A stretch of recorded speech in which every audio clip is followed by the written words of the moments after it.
Assalamualaikum warahmatullahi wabarakatuh. Waalaikumsalam warahmatullahi wabarakatuh. Kami dari kelompok 7 ingin menyampaikan materi manajemen pendidikan dan kependidikan. Perkenalkan, nama saya Zaki Namal Farah, SDM 0111, dan rekan saya Anita Fitria, NPM 0127. Saya Rizky Utami, NPM 0107. Manajemen tenaga pendidikan dan kependidikan merupakan bagian penting dari manajemen pendidikan yang berfokus pada pengelolaan sumber daya manusia di lingkungan sekolah. Tujuannya untuk memastikan bahwa seluruh tenaga kerja pendidikan, baik guru maupun staf pendukung, bekerja secara efektif dan efisiensi demi tercapainya tujuan pendidikan. Kedua, tenaga pendidikan dan kependidikan. Yang pertama, tenaga pendidikan. Individu yang secara langsung terlibat dalam proses pembelajaran seperti guru dan dosen, itu disebut tenaga pendidikan. Lalu tenaga kependidikan adalah individu yang bertugas membantu kelancaran proses pendidikan seperti kepala sekolah, staf administrasi, pustakawan, dan laboran. Manajemen tenaga pendidikan di kependidikan adalah proses perencanaan, pengorganisasian, pengarahan, dan pengawasan terhadap tenaga pendidikan dan kependidikan agar dapat berfungsi optimal.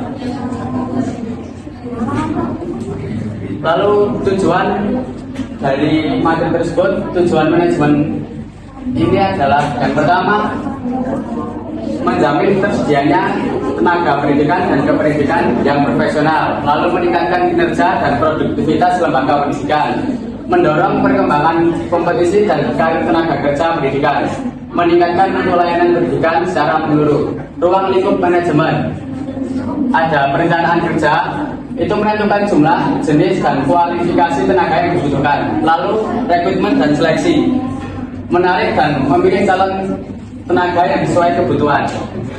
Terus pengembangan profesi, memberikan pelatihan dan pengembangan kompetisi. Selanjutnya penilaian kinerja dan penghargaan, mengevaluasi hasil kerja dan memberi penghargaan atas perilaku. Selanjutnya ada tenaga kependidikan, bertugas menunjang pelaksanaan proses pendidikan agar berjalan efektif. Contoh tenaga pendidikan yang pertama, kepala sekolah atau madrasah, 2 wakil kepala sekolah, 3 staf administrasi, 3 perpustakaan, dan 5 laboran. Jadi mereka berperan penting dalam manajemen, administrasi, dan pelayanan pendidikan. Perencanaan dan pengembangan. Perencanaan tenaga pendidikan yaitu menentukan kebutuhan tenaga sesuai jumlah siswa dan beban kerja, menyelesaikan dengan visi dan misi sekolah, mengembangkan dan pembinaan yaitu pelatihan, workshop, dan seminar pendidikan, kegiatan supervisi untuk meningkatkan kualitas kerja, pembinaan moral, disiplin, dan etos kerja. Penilaian dan kesejahteraan. Yang pertama, penilaian kinerja yaitu dilakukan untuk mengetahui efektivitas kerja tenaga pendidik dan kependidikan. Kedua, berdasarkan kriteria kedisiplinan, tanggung jawab, inovasi, dan hasil kerja. Yang ketiga, kesejahteraan yaitu memberikan gaji, tunjangan, penghargaan, dan peluang karir, dan meningkatkan motivasi loyalitas terhadap lembaga pendidikan.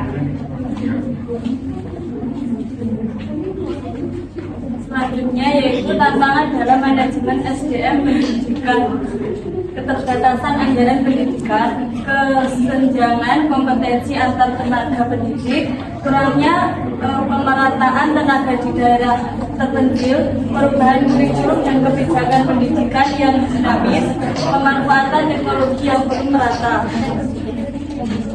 Kemudian strategi peningkatan kualitas, penerapan sistem rekrutmen berbasis kompetensi, peningkatan pelatih dan sertifikasi guru, penguatan supervisi akademik, peningkatan kesejahteraan dan motivasi kerja, penggunaan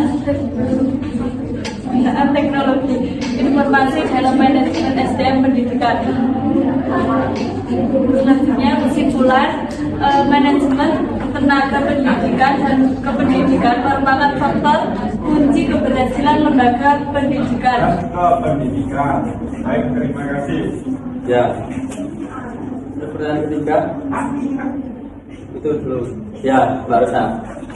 Perkenalkan nama saya Rosa Aprilia Putri dengan nama ibu nomor dan nilai 008 izin bertanya.